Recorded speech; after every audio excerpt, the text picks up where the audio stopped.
20 वर्ष शेतीमध्ये चोटा घाललेल्या आहे आणि त्या चोटा भारताने दिलेल्या चोटा म्हणून मी सांगायला मुद्दाम उभं आहे.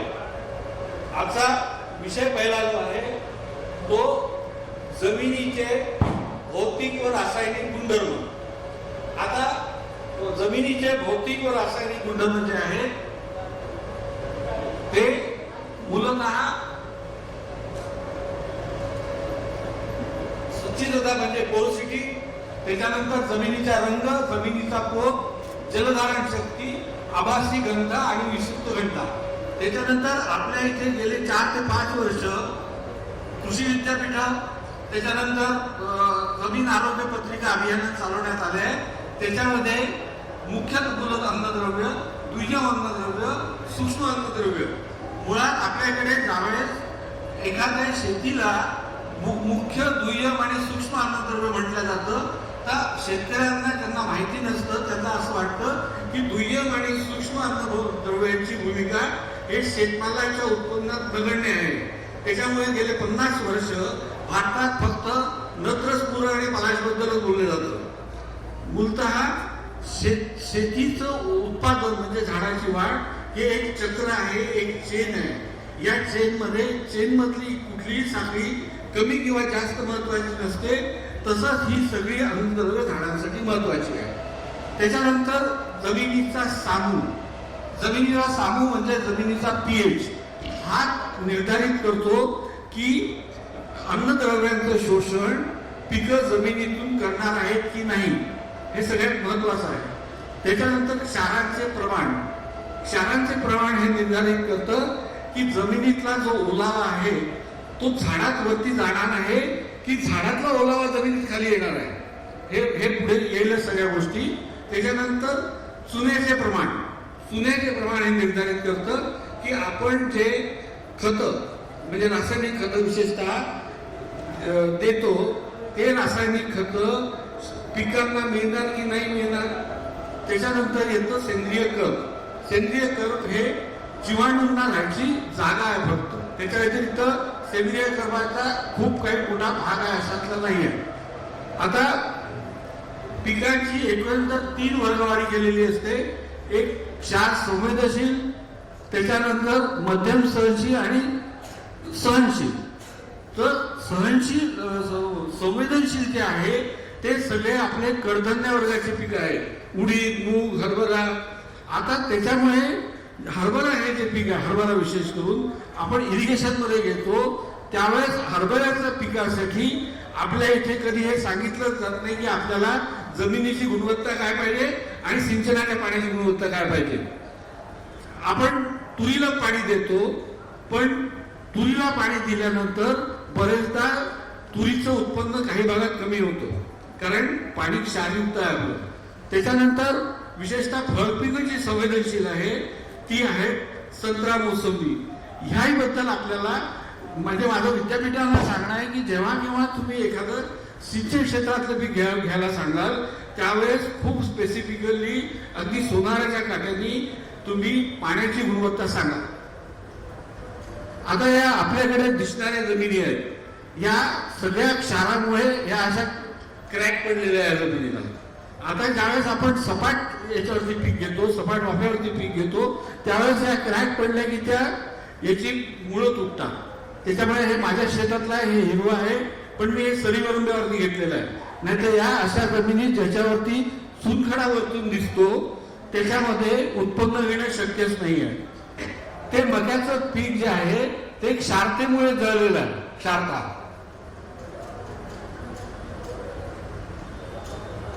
त्याच्यानंतर सगळ्यात मेजर आणि मुख्य प्रॉब्लेम आहे की कृषी विद्यापीठ ही कृषी संवादनीय आहे, कृषी विद्यापीठाची डायरी आहे.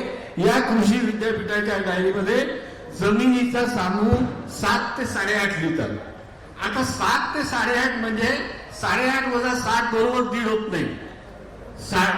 याचा 7 ते 8.5 मधला जो 1.5 फरक आहे तो असा आहे की 60च्या तुलनेमध्ये 8.5 हे 32 पट किंवा 32% अल्कधर्मी आहे. आता हे का झालं असं? कारण आपण इयत्ता 8वी आणि 9वीचे बालभारती सामान्य ज्ञानाचे पुस्तकांचा आपण नीट अभ्यासच केलेला नाही. आता हे बघा, हा पूर्ण चार्ट आहे पीएचचा. हा किती तोळ्या आणि याच्यात आहे. जसं विशेषतः कापसासाठी 6.5 ते 8.5 ज्यावेळेस सांगतात, 6.5 ते 8.5, 6 ते 8.5 म्हणजे 2.5 पट फरक. तर 2.5 पट म्हणजे फरक म्हणजे 6.5च्या तुलनेत 8.5 316 पट अल्कधर्मी आहे. आणि ती 316 पट अल्कधर्मी म्हणजे 31,600% झाले. हे जे 31,600% झाले, या पद्धतीने आपण पिकं घेतो. म्हणून भारताचं स्थान हे कापूस उत्पादनात 37व्या स्थानी आहे. उत्पादकते ज्याला आपण यील्ड म्हणतो. आणि देशामध्ये महाराष्ट्र आता पुढे येईलच. महाराष्ट्राचं गेल्या 10 वर्षात महाराष्ट्राचा यील्ड निच्चंकी आहे. निच्चंकी यील्ड काय आहे? कारण महाराष्ट्राची माती काळी आहे. आता विद्यापीठाने आता ज्यावेळेस लिहिलेलं आहे की बा 7 ते 8.5 सामूक पाहिजे. आता बघा, या चार्टवर तुम्हाला अगदी क्लिअर कट दिसतं. तिकडे 8.5 वरती पर्यंत सामू गेला, पीएच गेला की पिकांना खालचे आयर्न, त्याच्यानंतर मंगल, बोरॉन, जस्त, तांबे मिळतच नाही. आता ह्याच्यात ते जमिनीतच मिळत नाही. त्याच्यामुळे आपल्याकडे सगळ्या या गोष्टींची म्हणजे अगदी काटेकोरपणे जर आपण हिशोब केला तर जमिनीची सामू हा 6.5 पाहिजे. आता 6.5 जर आपण 100% धरलं तर इकडे ऍसिडिक जर जमीन झाली तर तांब 110% उचललं जातं. तांब नाही, लोह. पण आपल्या इकडची जी विदर्भातली जी जमीन आहे तिथे फक्त 40% उचललं जातं. हा खूप मोठा प्रॉब्लेम आहे आपल्याकडे. आता पिकातील अन्नद्रव्यांचा अभाव ज्यावेळेस आमच्या लक्षात येतो त्यावेळेस ते पीक मरायला टेकलेलं असतं. माझं विद्यापीठांना असं म्हणणं आहे की तुम्हाला ज्यावेळेस तुम्ही कृषी आरोग्य पत्रिकेचा कार्यक्रम केला, तुमच्या लक्षात आलं की या भागातल्या जमिनी अल्कधर्मी आहे, तर त्यांना मूलतः त्याचा सामू कसं करायचं ते शिकवा, सांगा. पण गेल्या 50 वर्षात विद्यापीठाने त्याच्यावरती कुठलंही हे केलेलं नाही. हा आम्ल आणि आम्लारी ओळख हा 8व्या वर्गातला धडा आहे. आपण लिटमस पेपर वापरतो. तो लिटमस पेपर वापरून आपल्या पाण्याचा आपण आम्लता चेक करू शकतो. त्याच्यानंतर आपल्याकडे सांगितलं जातं वारंवार की शेतकऱ्यांनी खूप मोठ्या प्रमाणात खतं वापरले, त्याच्यामुळे जमिनीत क्षार जमा झाले. पण नुसतं खतं वापरून ती क्षार जमिनीत आणि जमीन आम्लधर्मी झाली.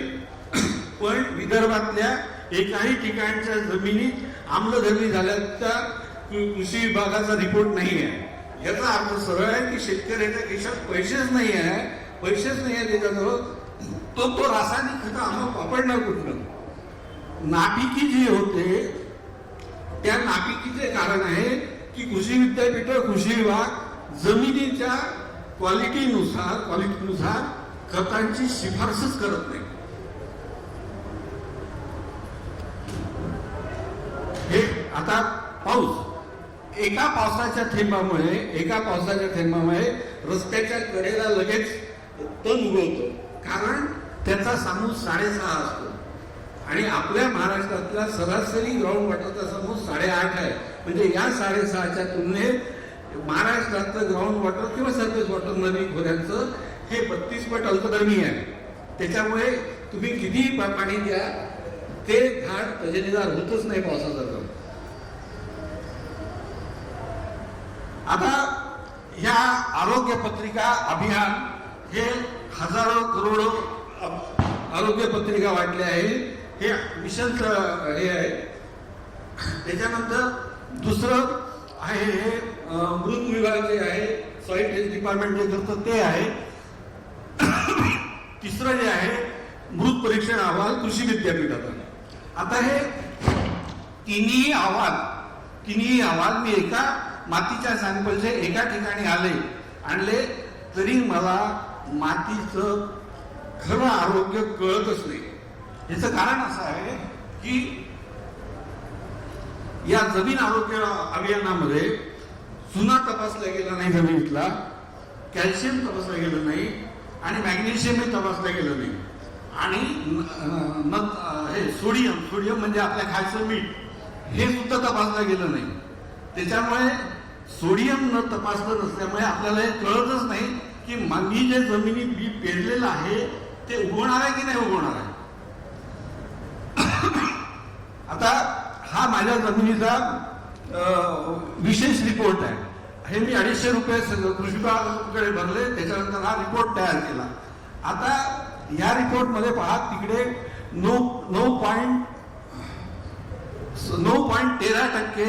9.13% युक्त सोडियम दिसून राहिलं.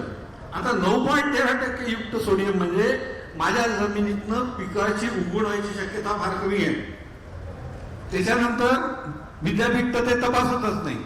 त्याच्यानंतर मी कालच माझ्या जमिनीचा ज्यावेळेस मी माझ्या जमिनीचा काल सॉइल टेस्टिंग रिपोर्ट केला तर त्याचा सोडियम शोषण गुणोत्तर SAR पुढे येईल. हा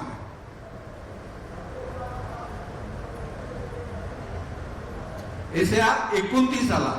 आता हे 29 SAR जो आलेला आहे हा एक अगदी क्लिअर कट गोष्ट सांगते की या जमिनीमध्ये पाणी मुरत नाही. या जमिनीमध्ये पाणी मुरत नाही. या जमिनीमध्ये चिबड आहे. ही नापीक जमीन आहे की जगात सगळीकडे हा SAR गुणोत्तर जे आहे हे 10च्या खाली मान्य केलेलं आहे. त्याच्यानंतर त्यांनी इकडे ते सुधारण्यासाठी मला जिप्सम द्यायला सांगितलं. आता जिप्समची भानगड अशी आहे की जमिनीत कॅल्शियम असल्यामुळे मला जिप्समचा उपयोग होत नाही आणि जमिनीमध्ये चुन्याचं प्रमाण 7%च्या पेक्षा जास्त आहे. जिप्सम दिल्यानंतर जमिनीत जिप्सम दिल्यानंतर जमिनीच्या सामूभोवती काहीही फरक पडत नाही, तो तितकाच राहतो. मला गरज आहे एलिमेंटल सल्फर द्यायची. एलिमेंटल सल्फर भारतात 3 कंपन्या बनवतात पण कृषी विद्यापीठ त्याचं सांगत नाही. आता हा यवतमाळ जिल्ह्याचा कृषी विद्यापीठाने मॅपिंग केलेल्या न्यूट्रिएंटचं त्यामध्ये तुम्ही बघा ही पीएच ची जी रेंज आहे ही 8.24 वाली, ही 8.24च्या रेंजमुळे मला जस्त तांब बोरॉन या सगळ्या गोष्टींची माझ्या पिकामध्ये कायम कमतरता असते. त्याच्यानंतर चुनखडीचं प्रमाण बघा, चुनखडीचं प्रमाण 60%पेक्षा कमी पाहिजे, ते 11-12% आहे. त्यामुळे मी जी खतं देतो ती सुद्धा लागू होत नाही. कारण कृषी विद्यापीठाने म्हटलेलं आहे की पीएच जर जास्ती असेल तर त्याच्या झिंक, फेरस, कॉपर आणि मंगल मॅग्नीज वरती निगेटिव्ह परिणाम होतो. तसाच निगेटिव्ह परिणाम कॅल्शियम कार्बोनेटमुळे होतो. आता ह्या गोष्टी जर मी बदलणार नाही तोपर्यंत मला पिकांचं उत्पादन चांगलं व्हायला पाहिजे ही अपेक्षाच मी ठेवणं चुकीचं आहे. आता कापूस, आता कापसावरती वारंवार आपण म्हणतो की आम्हाला बोगस बियाणं दिलेलं आहे, गुलाबी बोंडअळी आली, परंतु आपल्या भागामध्ये कधीही चर्चा झाली नाही की स्थानिक कारण काय आहे. स्थानिक कारण काय आहे ज्याला आपण अजैविक ताणाची कारणं म्हणू. त्याच्यामध्ये सगळ्यात महत्वाचं कारण आहे जमिनीत पाणी धरून ठेवणं. पावसाळ्यामध्ये विशेषतः पाणी वाहत नाही जमिनीत आपल्या. आता ही जमिनीत पाणी वाहत नाही. दुसरी गोष्ट, जमिनीचा pH 6.5 पेक्षा जास्त असल्यामुळे समतोल प्रमाणात त्याला अन्नद्रव्य मिळत नाही. या 2 कारणांमुळे काय होतं हे आता विद्यापीठाने स्वतःच लिहून दिलेलं आहे की अजैविक ताणामुळे कापूस पिकाच्या वाढीवर व उत्पादनावर काय परिणाम होतात. आता कापसामध्ये बीटी प्रोटीन हे मूलतः आधी तुम्हाला त्या बी मध्ये असतं आणि कापसाच्या वाढीबरोबर ते कापसाच्या पानं, फुलं या सगळ्या भागात त्याची त्या प्रमाणात वाढ व्हावी लागते. आपल्या इथे ती वाढ होत नाही. दुसरी गोष्ट, कापसाचं स्वतःचं नैसर्गिक संरक्षण शक्ती ज्याला गॉसिपॉल म्हणतात, ते गॉसिपॉल सुद्धा आपल्या जमिनीत कमी तयार होतं कारण आपल्या जमिनीमध्ये अल्कलाईन जमिनीमध्ये न्यूट्रिएंटची कमतरता आहे. हे सुद्धा विद्यापीठाने मला लिहून दिलेलं आहे. याच्यावरती आपल्याला खूप मोठा आणि खूप जास्त प्रमाणात विचार करावा लागेल त्याच्यामुळे कापसावरती सगळ्यात आधी पेरून उगवल्यानंतर 8व्या दिवशी आम्हाला पंप घेऊन निघावं लागतं. पंप का कसं घेऊन निघावं लागतं की आपल्याकडे सगळ्याला सीड ट्रीटमेंटला गावचू केलेलं असतं, म्हणजे बीज प्रक्रिया केलेली असते. आता ही बीज प्रक्रियेने स्वतः बाहेरचं म्हणणं असं आहे की बीज प्रक्रिया केल्यानंतर ते 30 ते 40 दिवस चाललं पाहिजे. म्हणजे 30 ते 40 दिवस आमच्या पाठीवरती पंप येता कामा नये. मग 7 दिवसात का पंप येतो आमच्या याच्यावरती? काय येतो याचं परत कारण आमची जमीन आहे, अल्कलाईन जमीन आहे, ते ह्या 7 ते 8 दिवसात त्याला निष्क्रिय करून टाकते. आता कापूस तर घ्यायचाच आहे, आपल्याला कापसाशिवाय पर्याय नाही आहे. मावा तुडतुडे लगेच येणार आहे. म्हणून ही सगळ्यात चांगली पद्धत आहे की चिकट सापळे लावायची. चिकट सापळे लावल्यानंतर हा 8व्या दिवशी 7व्या दिवशी येणारा मावा हा एक सापळा एक गोळसाईचा 8 रुपयाला मिळतो. एकरी फक्त 10 सापळे लागतात. कितीही पाऊस आला काहीही झाला तरी 80 रुपयात तुमच्या याचं कापसाचं व्यवस्थापन पुष्कळ मोठ्या प्रमाणात हे चिकट सापळे करून देतात. त्याला तुम्हाला फवारणीची गरज पडत नाही. फार कमी क्वचित. मी आता पूर्ण सीझन मध्ये मी फक्त 2 फवारण्या केल्या आहे कापसाच्या. त्याच्यानंतर आम्हाला वारंवार विद्यापीठ सांगतं की कामगंध सापळे लावा. गेले 5 वर्ष मी कामगंध सापळे लावतोय, फेरोमेन ट्रॅप्स लावतोय, पण त्या फेरोमेन ट्रॅप्स मध्ये एकही फुलपाखरू येत नाही. मग एकही फुलपाखरू येत नाही म्हणजे मग मी असा निष्कर्ष काढायचा की माझ्या इथे बोंडळीच येणार नाही, कारण याच्यात आलेलं नाही. तर ह्याच्यात आम्हाला या ज्या गोळ्या येतात असतात, फेरोमेन ट्रॅप्स मधल्या ज्या गोळ्या असतात त्या गोळ्या बनवणारे आम्हाला लुबाडतात. 4 प्रकारच्या गोळ्या आहेत, 4 प्रकारचे गोळ्या वेगवेगळ्या येतात.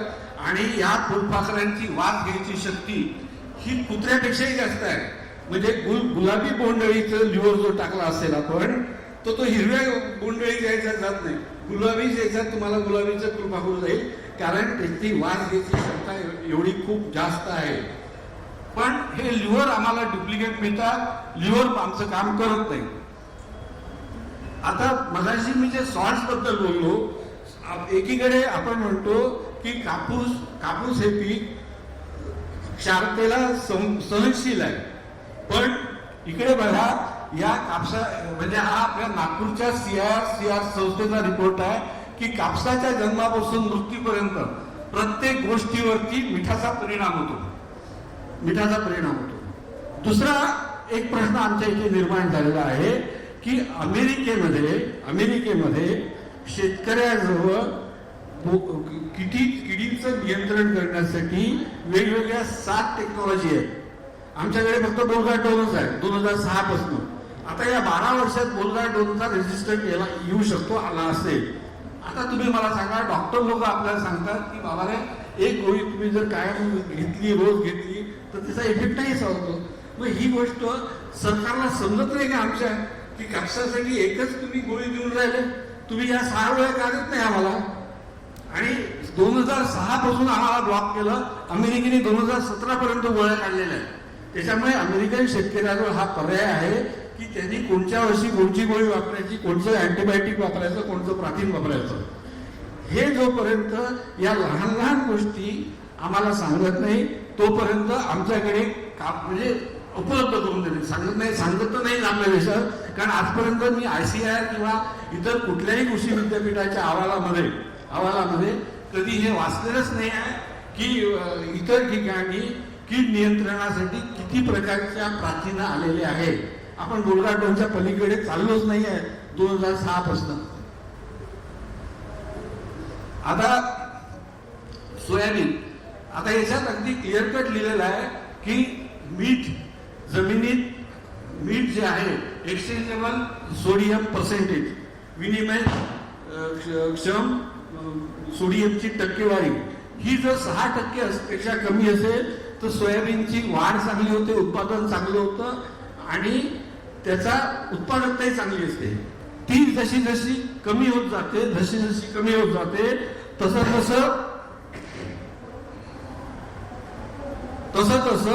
सोयाबीनचं उत्पादन कमी झालेलं दिसतं तुम्हाला. नुसता हाच फरक नाही तर या मिठामुळे जमिनीतनं जो पाण्याचा निचरा आहे तो तो सुद्धा कमी होतो. 6% असेल तर एका तासाला 1.56 सेंटीमीटर होतं. तो जर 24% असेल तर एका तासाला 0.06 सेंटीमीटर होतं फक्त. हे सगळे लक्षणं आहेत हे चिबाड जमिनीचे आहेत. आता हे चिबाड जमिनीसाठी आता काहीतरी उपाय करावा लागेल. आपली तर अनादी काळापासून ती जन्मली तेव्हापासूनच ती चिबाड आहे. कापसाला 6 ते 8.5 पर्यंत मी तुम्हाला आधीच सांगितलंय ही विद्यापीठाची सगळ्यात मोठी घोडचूक आहे. मी सांगतो की कापसाला जर तुम्हाला जर जमिनीचं जर लिहायचं असेल तर तुम्ही कायदेशीररित्या फक्त 6.2 ते 7.2 लिहायचं. त्याच्यावरती तुम्ही कापसाला तुम्ही लिहित असाल तर तुमची कापसात आम्हाला अनुत्पादकता म्हणजे नापिकी व्हावी हाच कृषी विभागाचा आणि कृषी विद्यापीठाचा ध्येय आहे असं मी स्पष्टपणे बोलतो. आता इकडे खत तुम्ही दुय्यम आणि सूक्ष्म अन्नद्रव्य सांगितलीच नाही आम्हाला द्यायला. का नाही सांगितली? तुम्ही आम्हाला का NPK वर ठेवलेलं आहे? इकडे आम्ही महालक्ष्मीला 16 भाज्या देतो तर पिकांना 3च भाज्या देऊन पिकाचं उत्पादन होणार आहे का? हे कुठेतरी आता बदललं पाहिजे. आता हे अमेरिकेतनं पहा, अमेरिकेच्या युनिव्हर्सिटीनी कापूस उत्पादनासाठी जमिनीचा जो pH सांगितलाय तो 6 ते 6.5 सांगितलेला आहे. हे लक्षात ठेवा. हे तुम्ही नोट डाऊन करा सगळे कापूस उत्पादक. त्याच्यानंतर पिकांच्या अवशेषांचं म्हणण्यापेक्षा हिरवळीचं खत. आता हिरवळीच्या खताची गंमत पहा. हा विद्यापीठाचाच अहवाल आहे. आमच्या यवतमाळ जिल्ह्यातच झालेला आहे. 1992, 93, 94 साली लागोपाठ 3 वर्ष त्यांनी या वेगवेगळ्या 8 प्रकारे जमिनीमध्ये कापसा आधी मूग, उडीद, चवळी याची फुलोरा अवस्थेत, शेंगा अवस्थेत आणि नंतर हिरवळीचं खत जमिनीत गाळलेलं आहे. विद्यापीठ आम्हाला सांगतं की बा हिरवळीच्या खतामुळे जमिनीची पोत सुधारेल. आता ज्यावेळेस हा प्रयोग सुरू व्हायचा होता त्याच्या आधी बघा pH 7.53 आहे. आता इकडे बघा pH 7.65, 7.64, 7.59. हे विद्यापीठाचाच रिसर्च पेपर आहे. हा माझा नाही आहे. तर विद्यापीठाच्याच रिसर्च पेपर मध्ये जर आपल्याला दिसत नाही की हिरवळीच्या खताचा काहीही फायदा झालेला नाही आहे जमिनीच्या पोतेवरती. मी हिरच्या बाबतीत बोलत नाहीये. जमिनीच्या पोतेवरती काहीही फायदा झाला नाही तर ही हिरवळीची खत द्यायची कोणासाठी? करायचं कोणाला? आणि आमच्या यवतमाळ जिल्ह्यामध्ये फक्त 60% इरिगेशन आहे. हिरवळीचं खत म्हटलं की पावसाळ्यात द्यावं लागतं. पावसाळ्यात जून, जुलै, ऑगस्ट, सप्टेंबर महिन्यात 15 दिवस पावसाळी दिवस असतात. त्यात तुम्ही सांगतात की हिरवळीचं खत जर गाळायचं असेल तर गुडघ्या इतकं मोठं झालं पाहिजे. आता गुडघ्या इतकं मोठं झालेलं झाड किंवा त्याला आपण तण म्हणू ते गाळायला आमच्या जो अवजारच आहे तिथे माणसाला चालता येत नाही, बैलाला चालता येत नाही. तर माझं म्हणणं की जे ह्या गोष्टी शक्य नाही आहे त्या गोष्टी तुम्ही आम्हाला सांगता कशाला? आणि त्या तुमच्या रिसर्च पेपरमध्ये दिसत नाही आहे की जमिनीचा पोत सुधारला. हे तुमच्या रिसर्च पेपरमध्ये दिसत नाही आहे. त्याच्यानंतर शेणखत. जमिनीला 1.5 टन शेणखत द्या हे तकिया कलाम आहे. आता त्या शेणखताची इलेक्ट्रिकल कंडक्टिव्हिटी पहा किती आहे? 2.62. आता विद्यापीठाचा कोणी इथे माती विभागाचा असेल तर 2.62 मिली सायमन इलेक्ट्रिकल डेसिसायमन किंवा मिली सायमन पर सेंटीमीटर या इलेक्ट्रिकल कंडक्टिव्हिटीच्या मातीला तुम्ही काय म्हणाल? आणि मग हे शेणखत दिल्यामुळे काय होतं की ज्यावेळेस आम्ही पेरतो पाऊस यायचा असतो याच्यातले क्षार जे आहे हे क्षार जोपर्यंत सौम्य होत नाही आम्ही पेरल्या जातो. पेरल्यानंतर हे शेणखत बियाण्याचा ओलावा बाहेर ओढून घेतो. बियाणं उगवतच नाही. आणि मग आम्ही म्हणतो की आम्हाला बियाणं डुप्लिकेट दिलं. त्याच्यामुळे जेव्हा मी विद्यापीठाला मागे सांगितलं होतं किंवा त्यांना म्हटलेलं आहे की मागच्या 2 वर्षापूर्वी ज्यावेळेस सोयाबीनचं बियाणं डुप्लिकेट आला अशी ज्यावेळेस बोंब झाली त्यावेळेस मी त्यांना सांगितलं ठीक आहे सोयाबीन तुम्हाला उगवलेलं दिसत नाही पण सोबतच तुम्ही जिथल्या तुम्हाला कंप्लेंट आल्या त्या जमिनीची क्षार मोजा. म्हणजे ते जमिनीमुळे उगवलं नाही की खराब आहे याच्यामुळे उगवलं नाही याचं निराकरण तर कधीतरी करायला पाहिजे ना.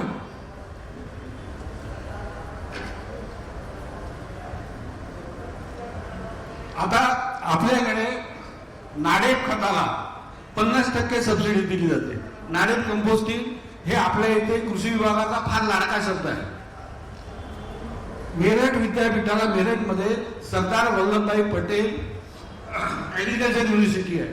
त्यांनी वेगवेगळ्या 11 प्रकारांनी हे नाडेप कंपोस्ट खत तयार केलं.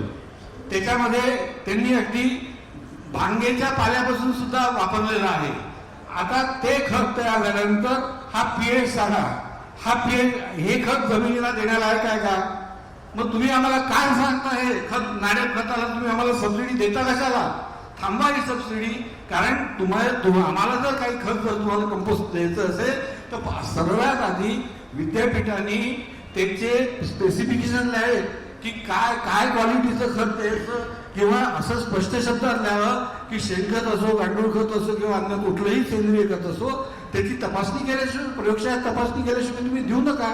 हे खत देणं जमीन नापीक करणं आहे. त्याच्यानंतर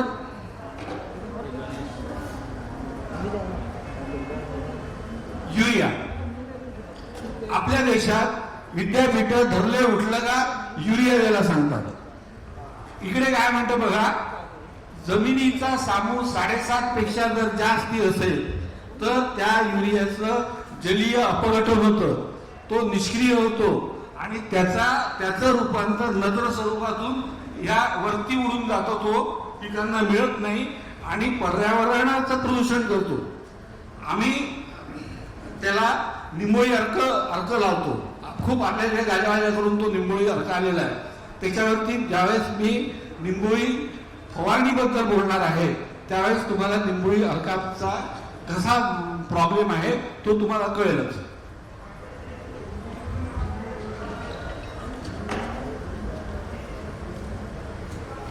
आता वेगवेगळी खतं जी आहे तर जमिनीतली चुनखडी वेगवेगळ्या खतांना निष्क्रिय करण्यासाठी काय प्रमाणात लागते त्याचा हा चार्ट आहे. Effective calcium carbonate. आता हे बघा, आमची जमीन चुनखडी युक्त आहे विदर्भातली. 1 किलो युरिया नष्ट करायला फक्त 3.6 किलो चुना लागतो. पण मग तुम्ही विदर्भामध्ये त्या स्वस्त आहे त्याच्यात 46% नायट्रोजन आहे म्हणून तुम्ही आम्हाला रेकमेंड करता. तुम्ही आम्हाला रेकमेंड करायला पाहिजे विदर्भामध्ये अमोनियम सल्फेटचा निष्क्रिय करायला युरियाच्या दुप्पट कॅल्शियम कार्बोनेट लागतो, 7.2 लागतो. हे जोपर्यंत आपण माती विज्ञानाकडे दुर्लक्ष करू, जोपर्यंत आम्ही इतके टन दिले, तितके गाड्या दिल्या, तितका युरिया दिला, हे असं नाही सांगणार. त्याच्यानंतर प्रत्येक खताचा मीठ सूचकांक असतो. मीठ सूचकांक हा 100 म्हणजे सोडियम नायट्रेट पर्यंत धरला जातो. मग ह्या जो जितका जास्त तितका त्याची विद्युत क्षारता जास्त. त्याच्यामुळे हे खत तुम्ही जमिनीला कधी द्यायचं, पिकांना कधी द्यायचं. आता आम्ही पिकांना पेरताना द्यायला सांगतो. बरेचदा पिकांना पेरताना ज्यावेळेस देतो त्यावेळेस बियातनं निघणारा जो कोंब असतो हा अतिशय नाजूक असतो. तिथे जर आम्ही याच्यापैकी कुठलीही खतं दिली ज्याची क्षारता खूप जास्ती आहे तो कोंब जळतो. आम्हाला त्याच्यासाठी वेगळी पद्धत शोधावी लागेल, त्याच्यासाठी वेगळी पद्धत शोधावी लागेल. आणि ती पद्धत शोधणं काही खूप कठीण नाही आहे. फक्त तुम्हाला कधीतरी उघड्या डोळ्यांनी बघावं लागेल, उघड्या डोळ्यांनी वाचावं लागेल. आता हे जरी महागन दिलं असेल तरी या प्रकारचं बेंटोनाइट गंध भारतामध्ये इफको तयार करतं, त्याच्यानंतर महागन तयार करतं, त्याच्यानंतर कोरामंडल तयार करतं. या ह्याच्यामध्ये 90% गंधक असतं आणि 10% त्याला बेंटोनाइट मातीचं आवरण असतं. या गंधक दिल्यानंतर, हे गंधक दिल्यानंतर तुमच्या जमिनीचा पीएच 3 दिवसात कमी होतो. 3 दिवसात कमी होतो, जो सिंगल सुपर फॉस्फेट दिल्याने होत नाही आणि जिप्सम दिल्याने होत नाही. आता याचा माझा स्वतःचा असा अनुभव आहे की माझी स्वतःची जमीन ही अशी चुनखडीयुक्त आहे. तर ज्या दिवशी मी कापसाचं बियाणं टोकतो त्या दिवशी माझ्या शेतीचं क्षेत्र हे त्या बियाणं इतकंच लहान असतं. म्हणून मग मी काय करतो, त्या प्रत्येक बी सोबत एक किंवा 2 दाणे गंधकाची कापसासोबत तोडत असतो. त्याचं कारण असं की त्या कोंबाला जितकी जागा पाहिजे त्या कोंबाच्या जागेतला सामू कमी व्हायला पाहिजे, तो 6 पर्यंत यायला पाहिजे. हा, म्हणून ते करतो. त्याच्यानंतर गंधकाचा उपयोग मी 3दा ते 4दा करतो. जितका वेळेस तुम्हाला युरियाचा उपयोग करायला सांगितलाय, मला युरिया जमिनीला द्यायचा नाही आहे, मला युरिया झाडांना द्यायचा आहे, मला कापसाला द्यायचा आहे. मी कृषी विद्यापीठाने जो युरिया रेकमेंड केलेला आहे, नत्र रेकमेंड केला आहे, त्याच्यापेक्षा जास्त कधीच वापरत नाही, त्याच्यापेक्षा कमी वापरतो. पण प्रत्येक युरिया देताना मी त्या युरियासोबत म्हणजे 50 किलोची जर बॅग असेल तर त्या 50 किलोच्या बॅगमध्ये पहिल्या डोसला 10 किलो गंधक वापरतो. त्याच्यानंतर दुसऱ्या आणि तिसऱ्या डोसला 5-5 किलो वापरतो. त्याच्या व्यतिरिक्त मी यंदापासून विशेषतः यंदापासून त्याचे मला रिझल्टही चांगले मिळाले. मी 3दा जसा फर्टिगेशनचा आपल्याकडे कन्सेप्ट आलेला आहे. फर्टिगेशनमध्ये ते वारंवार खतं रोज द्यायला सांगतात. मग तुम्ही फर्टिगेशनमध्ये जर रोज खतं द्यायला सांगता तर माझ्याकडे फर्टिगेशन नाही आहे, म्हणून तुम्ही मला 2-2 महिन्यांनी युरिया इतर खतं द्यायला कोणत्या कायद्याने सांगून राहिले? मला सांगा ना, मी खर्च करायला तयार आहे ना. मी 2 नाही, 3 नाही, 4दा देईन. हा, तशाप्रमाणे मग मी आता ह्याचे 3दा डोस दिले आणि प्रत्येक डोस सोबत मला युरिया आणि नुसतेच युरियाचे नाही, NPK नाहीच, त्याच्यासोबत दाणेदार सूक्ष्मद्रव्य जे आहे, दाणेदार सूक्ष्मद्रव्य ते पहिल्याच डोस सोबत 10 किलो दिले. त्याच्यानंतर मॅग्नेशियम सल्फेट दिलं 10 किलो आणि नंतरच्या प्रत्येक डोसला 5-5 किलो दिलं. आज माझ्या झाडावरती 100 बोंड तयार आहेत आणि माझ्याकडे 45 क्विंटल कापूस आलेला आहे. माझ्या कापसावरती मावा, तुडतुडे, पांढरे माशी नाही. फवारण्या फक्त 2 झालेल्या आहेत. आता फवारणीच्या भागावरती येईल त्यावेळेस मी फवारणी कशा पद्धतीने करायला पाहिजे हे सांगेल. पण आज मी तुम्हाला सांगतो की तुम्हाला काही ठोकायचं असेल, पेरायचं असेल जमिनीत आणि जमिनीचा पीएच 6.5च्या वरती जर असेल तर तुम्ही गंधक वापरायला विसरू नका. आणि गंधक हे फक्त बेंटोनाइट क्लेचंच गंधक पाहिजे. ते गंधक 20-0-13 मधनं गेलं, त्या अमक्यामधनं गेलं, तमक्यामधनं गेलेलं नको. तिसरी गोष्ट विदर्भातल्या लोकांना मी विशेष करून सांगतो की 10-26-26 खत आमच्या कामाचंच नाही आहे. आमच्या कामाचंच नाही आहे, कारण आमच्या जमिनीमध्ये पोटॅशची मात्रा नको इतकी आहे. मग ज्यावेळेस आम्ही 10-26-26 घेतो त्यावेळेस 26 मधला आम्हाला 13च कामाचा असतो. ते 13च आम्हाला पैसे खर्च व्हायला पाहिजे असतात, तर आम्ही 26चे पैसे खर्च करतो. त्यापेक्षा विदर्भामध्ये 14-35-14 किंवा 12-32-16 जर अवेलेबल करून दिलं तर त्याचा शेतकऱ्यांना उपयोग जास्ती होईल. इतकं साधं गणित आहे. मला आजपर्यंत कृषी विभागाने किंवा कृषी विद्यापीठाने स्पेसिफिकली विदर्भातल्या किंवा कोकण सोडला तर महाराष्ट्रातल्या जमिनीच्या बाबतीत असं सरकारला रेकमेंडेशन का नाही पाठवलं? असं कसं 10-26-26 आम्हाला इथे विकायला येतं?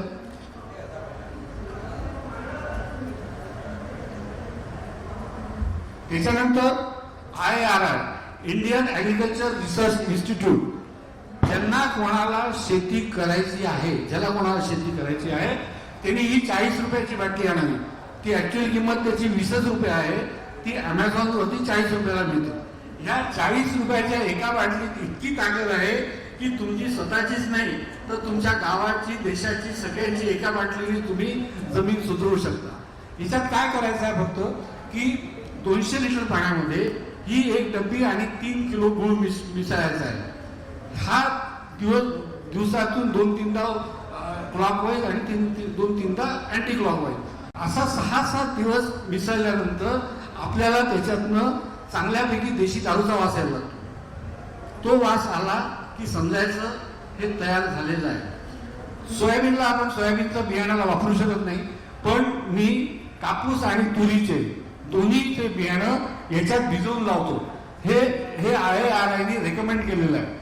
ह्याचा उपयोग नुसता खतासाठीच नाही आहे तर बीज उपचार आहे, हे ड्रीप मधनं देता येतं. हे त्याच्यानंतर हे तुम्ही बुरशीनाशक आणि कीटकनाशक म्हणून हे काम करतं. याच्या व्यतिरिक्त हे जर तुम्ही झाडाच्या मुळाशी जर ड्रेंचिंग केलं तर जीवाणूंची कार्यक्षमता वाढते आता मी इथे असं अजून एक गोष्ट सांगू इच्छितो की IARAने सांगितलं, IARAचे डायरेक्टर ते म्हणतात की तुम्ही ट्रायकोडर्मा, ॲझेक्टोबॅक्टर, PSB वापरू नका, याच्यामध्ये टाल्कम असतं. आणि जर तुम्ही ही 20 रुपयाची बाटली, हा 200 लिटरचा ड्रम जर तुमच्याकडे तयार करून ठेवला तर तुम्हाला कुठलंही जैविक खत वापरायची गरज नाही. हे IARA म्हणते, मी नाही म्हणत. IARAने याच्यावरती खूप साऱ्या YouTube काढलेल्या, काही हिंदीत काढलेल्या. IARAचं एक सेंटर नागपूरलाही आहे. हा, IARAच्या लोकांना माहिती आहे, त्याचा आपल्याकडे प्रसार होत नाही. तर हे जर आपण केलं तर आपल्याला एक खूप मोठी शक्ती मिळेल. याचा अजून एक महत्वाचा उपयोग जो आहे ते आहे आपल्या शेणखताची क्वालिटी सुधारणं. ही जी तुम्हाला मागे 2.6 इलेक्ट्रिकल कंडक्टिव्हिटी दाखवली, ती शेणखताची क्वालिटी सुद्धा त्याच्यामुळे कंट्रोल होते. फक्त याच्यात एक करावं लागतं की त्या 200 लिटरच्या ड्रममधनं आपण जेवढं पाणी काढू त्याच प्रमाणात परत पाणी त्याच्यात टाकायचं आणि त्या प्रमाणात परत गुळ टाकायचा. याला एक्सपायरी नाही. हे एकदा 40 रुपयाची एक बाटली आली की अनादी काळात पिढ्याच्या इस्टेटीसारखी तुमच्याकडे चालू शकते. आता हे बघा, हा कापसाचा उत्पादन आणि उत्पादकतेचा तक्ता आहे. यावरून आपल्याला एक समजलं पाहिजे की जागतिक उत्पादकता 808 किलो. 808 किलो म्हणजे रुईची आहे, सी कॉटनची नाही, जी आपण विकायला आणतो त्या कॉटनची नाही. भारताची उत्पादकता फक्त 510 किलो आहे. आणि ही भारताची उत्पादकता ही जवळपास वर्ल्ड जगाच्या उत्पादकतेच्या 50% कमी आहे. मी इकडे चीनशी कम्पेअर करत नाही, ब्राझीलशी कम्पेअर करत नाही. पण इकडे ज्यावेळेस मी महाराष्ट्रात येतो तर महाराष्ट्रात 388 किलो आहे. हे चार्ट जो आहे हा 2012 पासून 2021-22 पर्यंत आहे. तर महाराष्ट्रामध्ये इतक्या 10 वर्षामध्ये आम्हाला देशाची सरासरी गाठता नाही आली. मग आम्हाला कापूस उत्पादन घेता येत नाही, हाच त्याचा अर्थ झाला. एकाही वर्षी आम्हाला गाठता आली नाही. आमची ही सारखी वारंवार कमी आहे. याचं कारण असं आहे की महाराष्ट्रामध्ये आपण मातीला महत्व देतच नाही. काळी माती ही सुपीक आहे. ह्या काळ्या मातीच्या सुपीकतेच्याच आपण एका भ्रमात आहे. काळी मातीची जशी जलधारण शक्ती एका बाजूला खूप चांगली आहे, दुसऱ्या बाजूला ती खूप वाईट आहे. कारण काळ्या मातीमधनं जमिनीत पाण्याचा निचराच होत नाही आणि पीक उत्पादनासाठी जमिनीमध्ये 25% हवा आणि 25% पाण्याचं प्रमाण आवश्यक आहे. आता जलसंधारणासाठी आम्हाला सांगितलं की तुम्ही उताराला आडवं पेरा. आता या उताराला आडवं पेरल्याबरोबर काय झालं की जी काही त्या काळ्या मातीत थोडीशी हवा राहत होती ती उताराला आडवं पेरल्याबरोबर ती निघून गेली. म्हणजे आमचं कापसाचं पीक झालं धानाचं पीक. मग कसं उत्पन्न होणार आहे? विद्यापीठ आणि जलसंधारण हे जलसंधारण करणारी टेक्नॉलॉजी जगात झालीच नाही. हे परत मी हे संपल्यानंतर परत पहिल्या याच्यावरती जलचक्राच्या याच्यावरती येईल आणि तुम्हाला दाखवीन की जमिनीतनं नैसर्गिक स्त्राव असतो ज्याला अंडरवर्ल्ड, जशी आपण वरतून नद्या वाहताना पाहतो तशाच नद्या जमिनीच्या पोटातनं वाहतात. या पोटातनं ज्या नद्या वाहतात या नद्यांचं पाणी हे समुद्रापर्यंत गेलेलं असतं. हे तुम्ही नुसतं काय ते पाणी तिथे अडवून जिरून नाही टाकू शकत आहे. आणि हे ह्या अशा पद्धतीने पाणी आणि अडवून जिरवून तुम्ही जलचक्राच्या विरुद्ध काम करून राहिले आणि तेही शेतकऱ्याला व्हायचं चालून. आणि काय तर दुष्काळ पडेल 15 दिवसाची 15 दिवसाची उघाड पडेल. खरीप पिकांना 15 दिवसाची उघाड चालतेच, त्याला काय प्रॉब्लेम आहे? काय विषय आहे त्याच्यासाठी? त्याच्यामुळे परत हाच विषय येतो की आपल्याला पाणी अडवाय जिरवापेक्षा जमिनीच्या बाहेर पाणी कसं जाणं. आताच मागच्या वर्षी 2 वर्षापूर्वी कोल्हापूर जिल्ह्यामध्ये जमिनी पाणी वापरल्यामुळे अति पाणी वापरल्यामुळे क्षारपड झाल्या म्हणून 300 कोटी रुपये महाराष्ट्र सरकारने सचित्र पाईप घालायचे घातले त्याच्यातून. अरे पण ते झाल्यावरती तुम्ही काळ्या मातीचं हे करा, त्याची ड्रेनेज स्पीड पहा आणि तुम्ही जागोजाग करा ना. ते ते शार्पण झाल्यानंतर काय करतात, ती ब्रूट टेक्नॉलॉजी आहे, त्याच्यावरती जमिनीचं आरोग्य खतम झाल्यानंतर काम करायचं. मला हे धोरण कळतच नाही की हे कृषी धोरण आहे की अवकृषी धोरण आहे. आता 1 मिनिट थांबतो. याच्यानंतरचा भाग जो चालू करणार आहे मी, तो आहे पीक फवारणी. 1 मिनिट थांब.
आता हे वरती जे वाक्य लिहिलेलं आहे हे मी अत्यंत जबाबदारीने लिहिलेलं वाक्य आहे.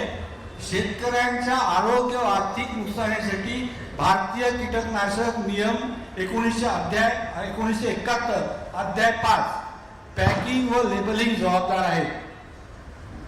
कारण भारतीय कीटकनाशक नियम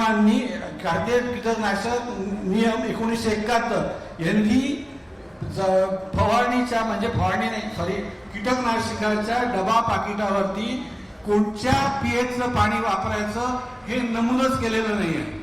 हे का नमूद केलं नाही मी अत्यंत जबाबदारीने सांगतो. कीटकनाशकांची विक्री वाढावी म्हणून गेल्या 1971 पासून 50 वर्षात हे आम्ही लिहिलेलंच नाही आहे.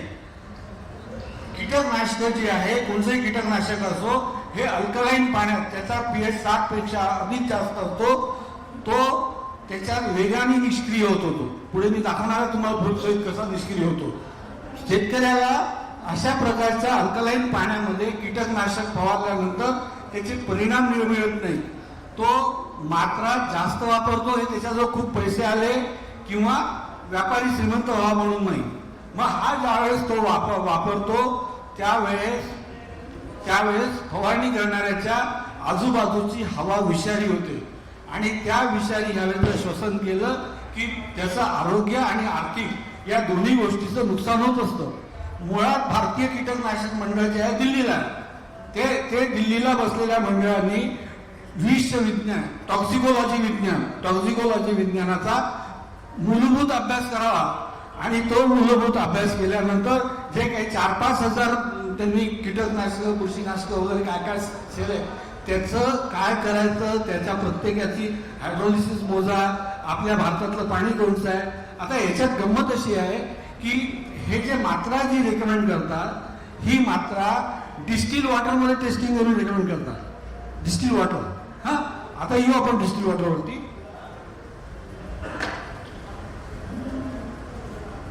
आता आपण ज्यावेळेस बाजारातनं बाटली घेतो विकत त्यावेळेस याच्यातले लाल, पिवळा, निळा आणि हिरवा हे 4 सिम्बॉल असतात. हे अतिविषारी, हे मध्यम विषारी, हे सौम्य आणि हे. आता इकडे पहा, हा जो चार्ट आहे या चार्टमध्ये आपल्या भारतीय कीटकनाशक नियमांनी विषबाधा ही फक्त 2च प्रकारांनी ग्राह्य धरलेली आहे. ती म्हणजे पोटविष आणि दुसरं म्हणजे संपर्क स्किन. आता जो फवारणी करणारा माणूस आहे तो फवारणी करणारा कुठलाही माणूस पेस्टिसाइडनी आंघोळ करतच नाही आणि तो पितही नाही तरी विषबाधा होते. कारण हे जो इकडचा इनहेलेशन सगळ्या जगात इनहेलेशनच्या बाबतीत बोललं जातं. भारत एकटाच बोलत नाही इनहेलेशनच्या बाबतीत. भारतात 50 वर्ष झाली हे कीटकनाशक येऊन पण आपण बोलत नाही. मी वारंवार लिहिलंय आणि मी लिहिलंय त्याचं एक रिप्लाय मला महाराष्ट्र आपल्या राहुरी कृषी विद्यापीठाकडनं आलाय. मी त्यांना पत्र लिहिलं होतं की शेतकऱ्यांच्या मृत्यूसाठी भारतीय कीटकनाशक नियम 1971 जबाबदार आहे. हे माझं पत्र होतं 30/1/2020. त्याला विद्यापीठांनी उत्तर पाठवलं. त्या उत्तरात विद्यापीठ म्हणतं की फवारणीसाठी पाण्याचा पीएच 6 ते 7 असायला पाहिजे. आता 6 ते 7च्या पीएचचं पाणी महाराष्ट्रात नाहीच आहे. आणि विद्यापीठ याच्यात खोटं लिहित आहे की आम्ही शेतकऱ्यांना सांगतो की 6 ते 7च्या पीएचचं पाणी वापरा. इथे सगळे शेतकरी असतील त्यांनी सांगावं की कुठल्या कृषी विभागाच्या विद्यापीठाच्या कृषी सहाय्यकांनी तुमच्या गावात येऊन सांगितलं की पाण्याचा पीएच 6 ते 7 ठेवा. नाही सांगितलं. पण हे ज्यावेळेस लिहिलं त्यावेळेस विद्यापीठांनी स्वतःची बाजू सोडायला आणि इनडायरेक्टली मी जे केलेले आरोप हे महात्मा कृषी विद्यापीठांनी मान्य केलेले आहेत. हे जर पत्र तुम्ही वाचाल तर तुम्हाला या पत्राचा मतितार्थ हाच दिसेल की तुमचे आरोप बरोबर आहे. पण आम्ही CIBRC नाही. ठीक आहे, तुम्ही CIBRC नाही, पण महाराष्ट्रापुरतं एक शासन निर्णय काढा. शेतकऱ्यांना समजावून सांगा पीएच कसा मोजायचा काय. आणि पीएच मोजणं हे काही खूप कठीण काम नाही आहे. ही युनिव्हर्सल सामूपट्टी आहे. युनिव्हर्सल ही 50 रुपयात जवळपास 1000 सामूपट्ट्या येतात. 1000. याच्यावरती तुम्ही याच्या आतला जो पिवळा लिटमस पेपर आहे याच्यावरती फक्त 1 थेंब पाणी टाकायचं आहे. किती?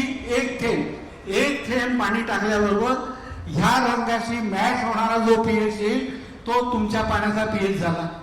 बरोबर आहे. आता हा आपल्या महाराष्ट्रात हा नेहमी पीएच जास्तीच येणार आहे. हा पीएच 7 आणि 8च्या मध्ये काय मिळणार आहे. त्याच्यानंतर ह्याच्यातून आता खूप उशिरा जाग आली. ती आता अमेरिकेतल्या यांनी हे बघा प्रत्येक बुरशीनाशक ऍसिटामिप्रिड आपण खूप वापरतो. ऍसिटामिप्रिडला पाणी 5 ते 6 पीएचचं पाहिजे. रोगर वापरतो. रोगर आपल्या इथल्या पाण्यामध्ये 40 मिनिटातच निष्क्रिय होतो. 40 मिनिटात फक्त. त्याच्यानंतर हे सगळे किती मिनिटात निष्क्रिय होतात ते आहेत सगळे.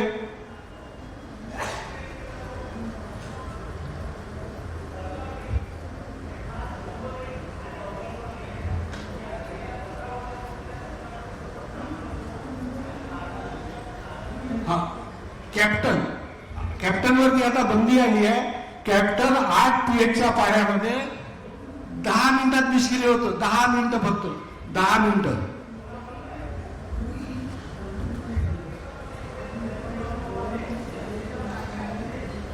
मोनोक्रोटोफॉस आपल्या देशामध्ये मोनोक्रोटोफॉसला सगळ्यात जास्त शिव्या देतात की सगळ्यात जहाल विष आहे. आता मोनोक्रोटोफॉसचा विषय असा आहे की मोनोक्रोटोफॉस हे जर तक्ता मी इथेच दिलेला आहे. हा भारतात कंपन्या जाहीरच करत नाही.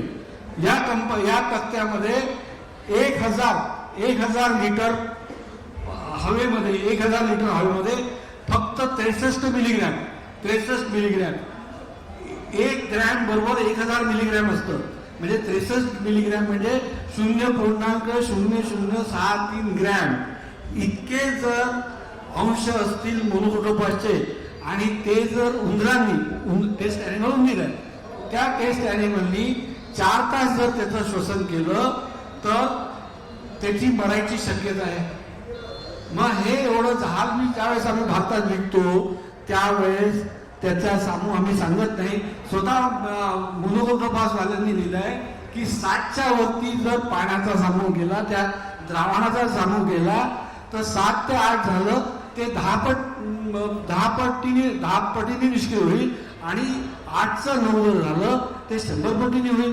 मग ही जर एवढी गोष्ट हायड्रोलिसिस निष्क्रियतेची एवढी महत्वाची आहे ही शेतकऱ्यांपासून का लपवून ठेवली जाते. आम्हाला का नाही सांगितलं जात की हे 2 पैशाची 8वीत शिकलेली लिटमस पेपरची टेस्ट प्रत्येक शेतकरी कारण प्रत्येक शेतकरी 8वी पास आहे. त्याला या सगळ्या गोष्टी माहिती आहे. हे का नाही सांगत. हे सांगायचं काम कोणाचं आहे.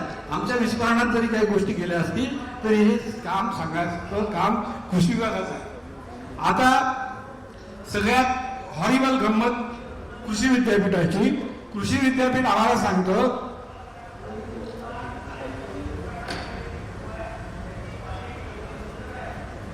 की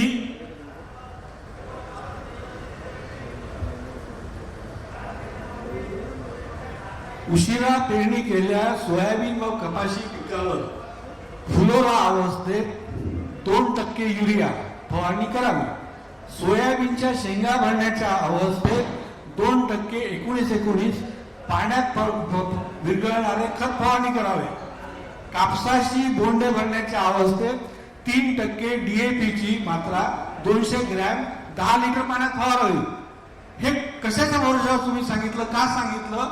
याचा उलगडा असा आहे की डिस्टिल वॉटरचा pH जो आहे तो 7.04 आहे आणि त्याची इलेक्ट्रिकल कंडक्टिव्हिटी क्षारता ही 0.26 आहे.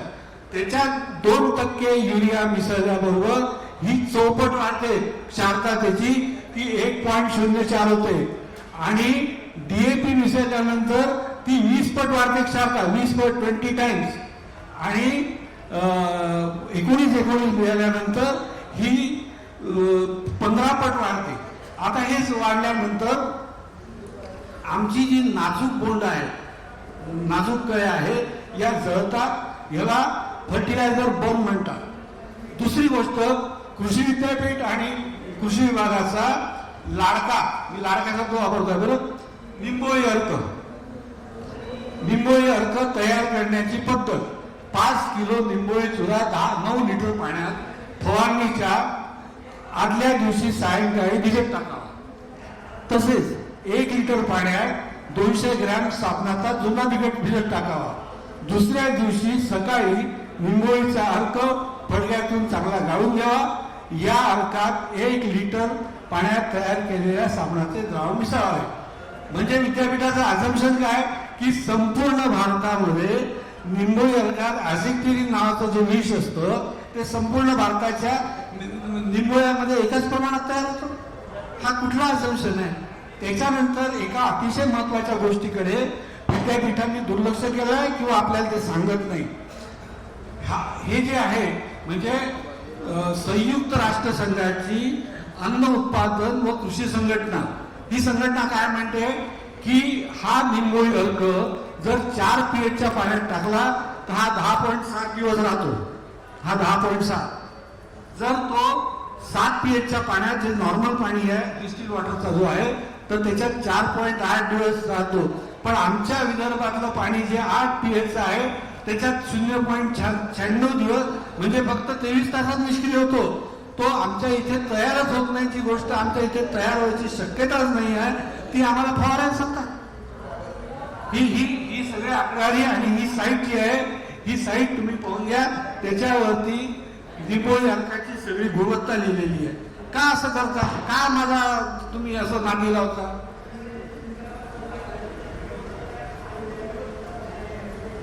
आता आपल्या महाराष्ट्राचा pH जो GST ने हे केलेला आहे तो मॅक्सिमम 8.3 आहे, 6.4 क्षारता आहे आणि 7.66 आलं. आता साबणाचा चुरा वापरायला सांगतात. साबणाचा चुरा फवारणीच्या पाण्यात वापरणं म्हणजे तुम्हाला फवारणीच करायची नाही आहे किंवा आपले झाडं जाळायचे आहे असा अर्थ होतो. कारण साबणाचा पाण्याचा pH जो आहे तो 10.2 आहे. साबणाचा pH तर अतिशय अल्कधर्मी आहे. म्हणून बरेचदा अनुभव केल्यानंतर आपलं काही साबण आपली कातडी आक्रसल्या जाते आणि जी गोष्ट आमची कातडी आक्रसल्या जाते ते तुम्ही नाजूक फुलांवरती फवारायला सांगता. त्याच्यामुळे आमच्याकडे फवारणी केल्यानंतर आम्हाला झाडं, ज्याला फर्टिलायझर बर्न म्हणतो, ही अशी दिसायला लागतात. फवारणी केल्यानंतर हे असं झाड होतं, ही अशी पानं होतं. म्हणून RCF आता पहिल्यांदा pH बॅलन्सर काढलेला आहे.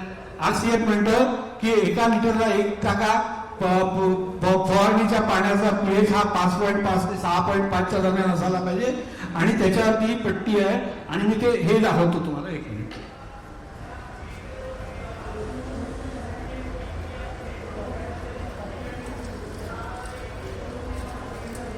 हे हॅलो चाललंय का? फवारणीचा पाणी हे मिसळण्यापूर्वी तुम्ही आधी या pH पट्टीवरती 1 थेंब टाका. 1 थेंब पाण्याचा टाकल्यानंतर तुम्हाला असं लक्षात येईल की पाणी, ती पट्टी अशी हिरव्या रंगाची झालेली आहे. मग त्याच्यात 1 लिटरला 1 ml हे टाका, चांगला ढवळा. त्याच्यानंतर 1 थेंब टाका. हा 1 थेंब याचा रंग नारिंगी येईपर्यंत टाका. ते प्रमाणे 1 लिटरला 1 ml. नारिंगी रंग म्हणजे फवारणीसाठी पाणी न्यूट्रलही चालत नाही, ऍसिडिकच पाणी पाहिजे. आता हे जे पीएच बॅलन्सर आहे हे सगळीकडे उपलब्ध नाहीये, परंतु घरगुती उपायाने आपल्याला पीएच बॅलन्स करता येतो. बहुतेक लोकांकडे लिंब आहेत किंवा आपण घरी जो पोहे बनवतो, पोहे त्याच्यासाठी आपण सायट्रिक ऍसिड आणतोय दुकानातनं, त्याला निंबू सत्व म्हणतात. हे निंबू सत्व 1 लिटर पाण्यात 1 ग्रॅम, 1 लिटर पाण्यात 1 मिली, 1 लिटर पाण्यात 1 मिली किंवा 1 ग्रॅम जर टाकलं तर पीएच कमी होतो. पीएच आपल्याला कीटकनाशकांची पूर्ण कार्यक्षमता मिळते. कीटकनाशकं कमी प्रमाणात लागतात, वारंवार फवारावं लागत नाही, आणि सगळ्यात महत्वाचं म्हणजे त्याचा डोस सुद्धा आपल्याला रेकमेंडेड डोसपेक्षा थोडा कमी घेतला तरी चालतो. म्हणजे आपण आपल्या शेतकऱ्यांना, आपल्या मजुरांना विषबाधेपासून बचावतो. आणि याची किंमत किती आहे? 100 रुपये किलो आहे. फक्त 100 रुपये किलो आहे. हा, आणि 200 लिटरचा एक जर ड्रम पकडला पाण्याचा आपण, तर 200 ग्रॅम लागतं. तर ह्या 1 किलोमध्ये 50 ग्रॅम तयार होतात. 50 ग्रॅम मध्ये तुम्ही किती लोकांचं आयुष्य वाचवता? तुम्ही हा अभ्यास करा की जोपर्यंत तुम्ही मागणी करा की आम्हाला डबा पाकिटावरती फवारणी पाण्याचा पीएच नमूद करून द्या. ह्यांनी जी अशी पट्टी दिलेली आहे, ही पट्टी प्रत्येक कंपनीने आपल्या पॅकिंग वरती द्यावी. त्याच्यावरती आम्ही 1 थेंब पाण्याचा टाकून पाहू, मग तो कसा आला, मग तो जर हिरवा आला तुम्ही सांगा आम्हाला ह्या पट्टीचा रंग कसा यायला पाहिजे. तो जर हिरवा आला असेल तर आम्ही सायट्रिक ऍसिड टाकू, त्याच्यात पीएच बॅलन्सर टाकू. हे कोण सांगणार आहे? हे आमचं काम नाही आहे सांगायचं, हे कृषी विभागाचं काम आहे, कृषी विद्यापीठाचं काम आहे. गेले 50 वर्ष का नाही सांगत तुम्ही या गोष्टी? फक्त शेतकऱ्यांना जीवानी मारायचा म्हणून सांगत नाही का तुम्ही? त्याच्यानंतरचा भाग येतो पाऊस आणि सिंचन. पाऊस आणि सिंचन हे बघा, पावसाचं पाणी, पावसाच्या पाण्याचा पीएच 6.7 असतो आणि त्याची क्षारता मायक्रोसायमन पर सेंटीमीटर ही फक्त 35 असते. ही क्षारता फक्त 35 असते, म्हणून एका सरीनी झाडं हिरवेगार पडतात, एका सरीनी. आणि म्हणून थोडस रस्त्याच्या खाली पाणी राहिल्याबरोबर लगेच रस्त्याच्या बाजूचं तण येतं. आपण सिंचनाचं किती पाणी दिलं तर ते येत नाही. त्याची कारण आता पुढे सांगतो. आता हे दोन्ही आजूबाजूचे जे कोड आहेत, एक प्यायच्या पाण्याचा कोड आहे IS कोड, पिण्यासाठी जे पाणी वापरतो त्याचा, आणि त्याच्या बाजूला सिंचनाच्या पाण्याचा IS कोड आहे. आता पिण्यासाठी आम्हाला 3076 मायक्रोसायमेन्स पर सेंटीमीटर या विद्युत वाहकतेचं पाणी चालतं, पण झाडांना फक्त 1500 चालतं. म्हणजे झाडं हे आपल्या पोटापेक्षा दुप्पट नाजूक आहेत. म्हणजे एक लक्षात घ्या की जे पाणी प्यायला चालतं ते पाणी सिंचनाला चालेल असं नाही, पण जे पाणी सिंचनाला चालतं ते पाणी तुम्हाला प्यायला चालतं. हे हा याच्यामध्येच अर्थ आहे. आता हे जे क्षारतेचा जो विषय आहे, ह्याची इलेक्ट्रिकल कंडक्टिव्हिटी जशी जशी वाढत जाते, ती जर 0.5 झाली तर प्रत्येक पाण्याच्या पाईसोबत आम्ही 900 किलो क्षार एका हेक्टरमध्ये आणून टाकतो. एका हेक्टरमध्ये ती जर आपल्या महाराष्ट्रात काही भागात 4 आहे तर एका पाण्यासोबत मी 1500 किलो क्षार आणतो. म्हणजे मी 1500 किलो क्षार आणून टाकतो, तर मी सिंचन कोणासाठी करून राहिलो? सिंचन पिकाला पाणी देण्यासाठी करून राहिलो की मी जमिनी खराब करण्यासाठी सिंचन करून राहिलो? याचाही आपण विचार करायला पाहिजे. आणि माझं अगदी स्पष्ट मत आहे की सिंचन केल्याशिवाय पर्याय नाही आहे आपल्याला. त्याच्यावरती आपल्याला उपाय करता येतील, ते उपाय मी सांगणार आहे. पण सगळ्यात महत्वाचं म्हणजे तुम्ही आधी तुमच्या प्रयोगशाळेत पाण्याचं पीएच आणि इलेक्ट्रिकल कंडक्टिव्हिटी मोजून घ्या. त्याच्यानंतर काय होतं की हा जो क्षारतेचा जो येतो वांदा, तर हे जे पाणी ज्याचे क्षारता जास्ती असते, इलेक्ट्रिकल कंडक्टिव्हिटी जास्ती असते, त्याला अतिपासारी म्हणजे हायपोटोनिक द्रावण म्हणतात.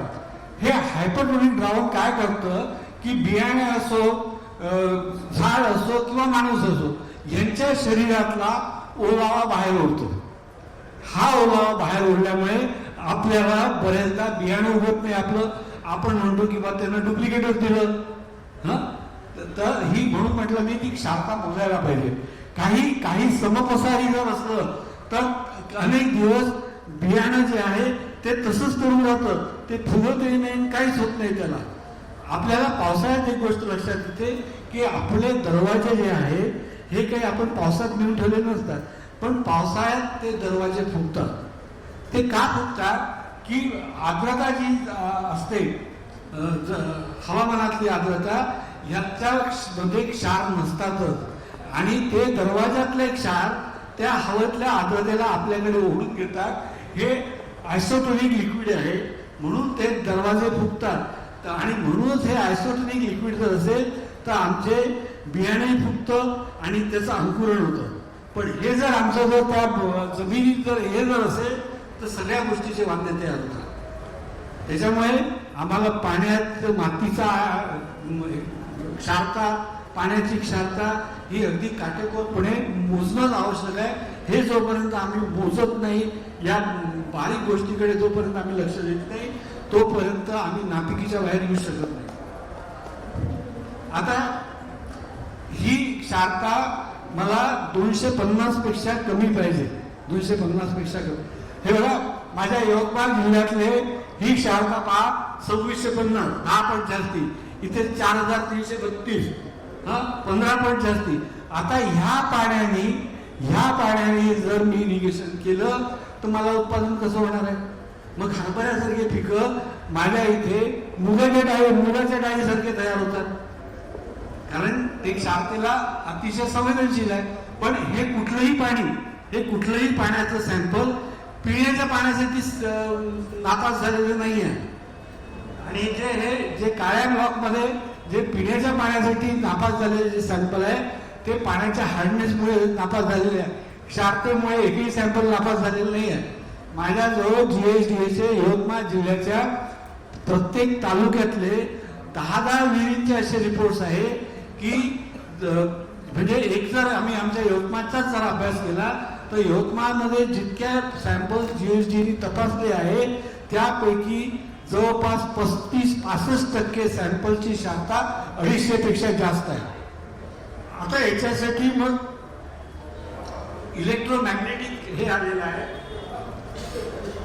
आता हे जे मगाशी 1919 वगैरे टाकलं, आता आम्ही फर्टिगेशन करतो, म्हणजे ड्रीपनी पाणी देणं हा एक वेगळा भाग आहे आणि फर्टिगेशन करणं हा एक वेगळा भाग आहे. फर्टिगेशन ज्यावेळेस करतो आम्ही त्यावेळेस आम्ही फर्टिगेशन मधनं आम्ही ही खतं पाठवतो. हॅलो, कोणी सूक्ष्म खतं बनवणारे, फॉयलर खतं बनवणारे असतील तर त्यांनी ऐकून घ्या. ते वारंवार ड्रीप इरिगेशन मधनं खतं द्यायचं रेकमेंडेशन करतात. त्यांच्यासाठी ज्ञानात भर पडावी म्हणून बोलतोय.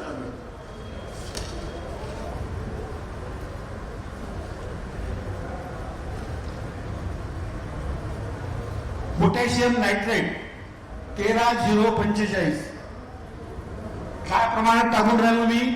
विद्यापीठाने तिकडे 2% सांगितलेल्या फवारणीमध्ये नाजूक अंगावरती, बरोबर आहे? 2% म्हणजे 1 लिटरमध्ये 20 ग्रॅम झालं. मी 1 लिटरमध्ये 1 ग्रॅम घेतला इथे. 1 लिटरमध्ये फक्त 1 ग्रॅम डिस्टिल वॉटरमध्ये.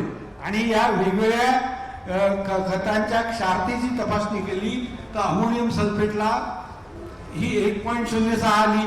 हे चालत नाही, याची क्षारता खूप जास्त झाली. पोटॅशियम नायट्रेटची भानगड पहा. पोटॅशियम नायट्रेट आपल्या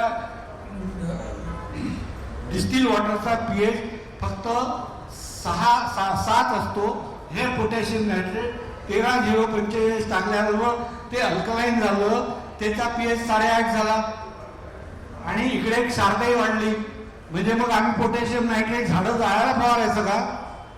त्याच्यानंतर 1261 मोनो अमोनियम फॉस्फेट. आता त्या 7च्या pH हा 7 कोण धपकन 4 वर घसरला, अतिशय आम्ल झालं, जहाल आम्ल झालं, हेही जाळणार आहे आणि क्षारताही वाढलेली आहे. त्याच्यानंतर 05234 याचाही अति जहाल आम्ल तयार झालं, 4.5 ते 5. आम्ही 2% काय वाटेल ते सांगतो आणि क्षारता मध्यम आलेली आहे. मग माझं असं म्हणणं आहे की ज्यावेळेस तुम्ही आम्हाला या प्रकाराने फर्टिगेशन करायला सांगता, तर ती तुम्ही संत्र्याला सांगता जे अतिसंवेदनशील आहेत. याचा काय अर्थ काय? बरं, ही सगळी क्षारतेचा जो प्रॉब्लेम आहे हे सगळा स्लो पॉयझन आहे. हे विष घेतल्यासारखं पटकन मरत नाही. हे हळूहळू एक 4-5 वर्ष तुम्ही देत राहिले की मग हळूहळू त्या जागावरती रोग येतात, त्याचे उत्पादकता कमी येते. मग आपण कृषी दुकानदारांकडे जातो, अरे ते काळं पडलं, हिरवं पडलं, मग त्याच्यात फायटोप्तरा आला असेल, अमुक आला असेल, तुम्ही रेडोबिल फवारा, असे वेगवेगळे आपण या सगळ्या गोष्टी करत असतो. या सगळ्या गोष्टी करतो याचं एकमेव कारण आपल्यापर्यंत शेतीचं मूलभूत विज्ञान हे पोचूच देत नाही, हे सांगतच नाही आपल्याला.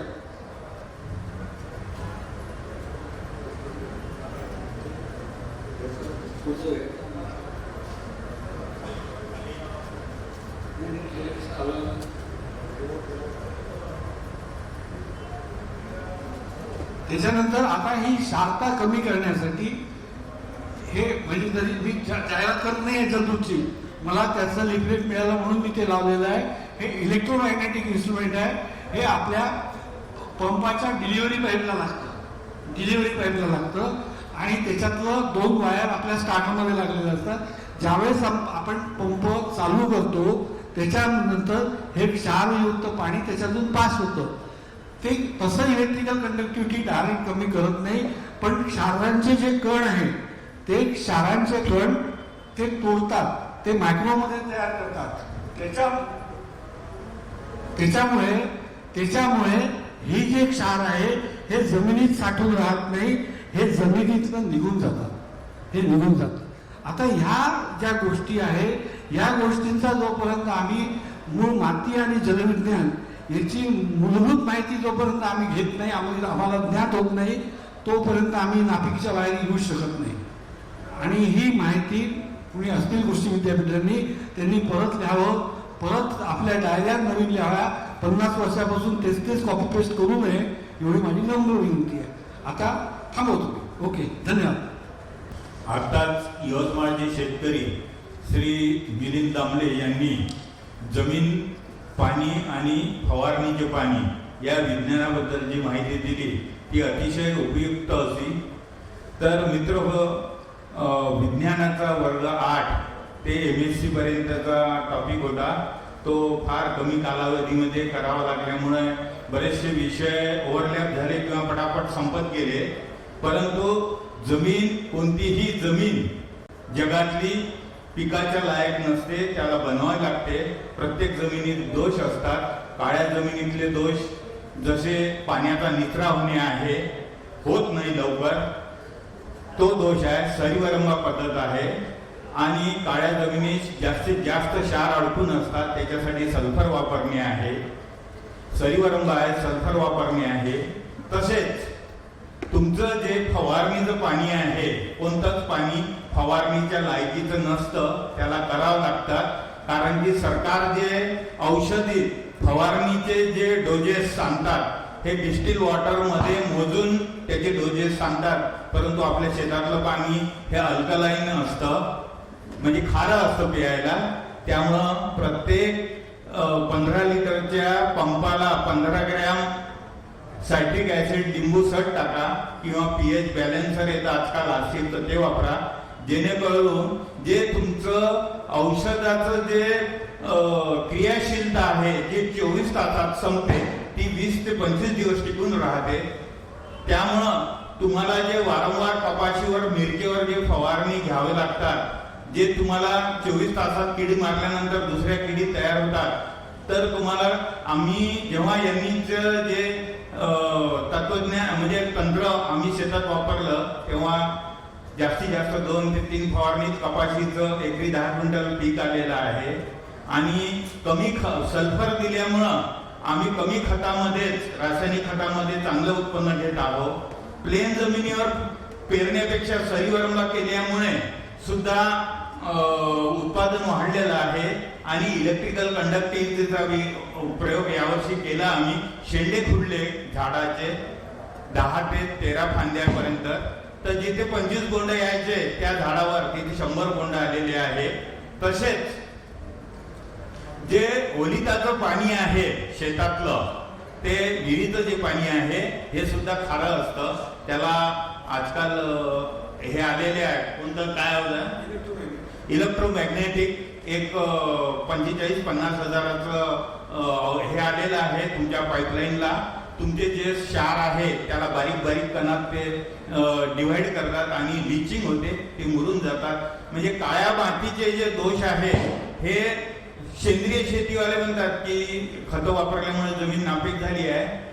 खतानी, रासायनिक खतानी जमीन नापीक होत नाही. खरी जमीन नापीक जे झाली आहे कोल्हापूर किंवा आपल्या भागात जिथे वारंवार ओलीत करतो, आणि ओलिताचं पाणी आपण विहीर, कॅनल किंवा नदीचं घेतो, ते सगळं क्षारयुक्त असतं. एक वेळा जमिनीत क्षार गेल्यानंतर जमिनी कडक येतात. जुन्या काळी 35 हॉर्सपॉवरच्या ट्रॅक्टरमध्ये ज्या जमिनी फुटत होत्या, नांगरटी होत होता, आता 50 हॉर्सपॉवरचे जे ट्रॅक्टर लागत आहे त्याचं मुख्य कारण जमिनीचं ओलिताचं पाणी सुधरू शकतो, जमीन सुद्धा सुधरू शकते. आणि फवारणीचं पाणी, याचा जर सगळ्या 3 गोष्टीचा उपयोग केला तर जगाच्या बरोबरची उत्पादकता आपल्या देशाची होईल. खऱ्या अर्थानं आज जे शेतकरी संघटनेचं तंत्रज्ञान आणि कृषी विद्यार आघाडीचे अध्यक्ष मिलिंद आमले जे कार्य सुरू केलेलं आहे, हे शेतकरी संघटनेने शरद जोशींनी जे तंत्रज्ञान आणि बाजारपेठेवरचा पुढचा अध्याय आहे हा, जर जेनेटिकली सीड जरी भारतात आलं तरी अमेरिके एवढी उत्पादकता किंवा इस्रायल एवढी होणार नाही. ती खऱ्या अर्थानं व्हायचं असेल तर जमिनीचं विज्ञान, पाण्याचं विज्ञान, फवारणीचं विज्ञान समजून घेण्यासाठी तुम्हाला वेळ द्यावा लागेल. ही फक्त आज ओळख होती. तुम्ही मिलिंद दामलेंचा नंबर घेऊ शकता आणि तुम्हाला ज्या काही शेतात पाणी, जमीन याच्या बाबतीत ज्या अडचणी येतील त्या तुम्ही यांना फोनवर किंवा तुमचा फोन केला तर त्यांचे रेग्युलर व्हॉट्सअप मेसेज ते टाकतात. ते तुम्ही जर वाचले तर तुम्हाला आपल्या भागातल्या जमिनीचे दोष, पाण्याचे दोष, सगळे दोष माहीत होतील. हळूहळू तुमची उत्पादकता वाढेल. यांच्या शेतात एकेकाळी 30 क्विंटल कापूस होत नव्हता, त्या शेतात आता 250 ते 300 क्विंटल कापूस होत आहे. कारण का जमिनीतला दोष होता, बियाणाचा दोष नव्हता. असे बरेचसे विषय आहे की जे आजच्या दृष्टीनं इथंच आपण थांबवणार असो.